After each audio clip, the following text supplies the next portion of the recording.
అండి అందరికీ. యాక్చువల్లీ ఇది నిన్నటి వీడియో. మా దగ్గరలో ఉన్న ఆదిత్య ఇంక్లేవ్స్లో ఉన్న వినాయకుడి దగ్గరికి అయితే మా ఆఫీస్ నుండి అమ్మ నేను ఇద్దరం వెళ్ళినాము. పూలు పండ్లు ప్రసాదం అయితే తీసుకెళ్ళినాం అన్నమాట.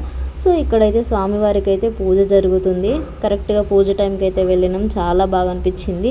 ఇయర్ ఒక్క పూజ కూడా అటెండ్ అవ్వలేదు. ఈరోజే ఫస్ట్ టైం అన్నమాట.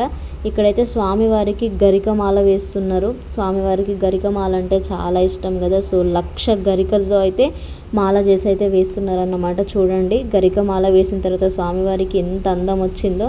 చాలా బాగుంది. మంచిగా నిండుగా కనిపిస్తున్నారు. తర్వాత స్వామివారికి అయితే పూలమాలలు కూడా అలంకరించి రకరకాల ప్రసాదాలతో అయితే పూజ చేశారన్నమాట.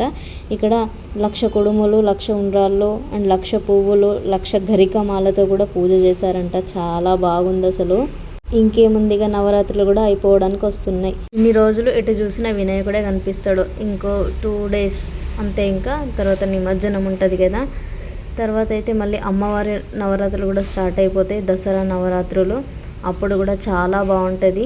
మరి దసరాకి ఎంతమంది ప్రిపేర్ అవుతున్నారో కామెంట్ చేయండి. అదేనండి బతుకమ్మ ఆడడానికి.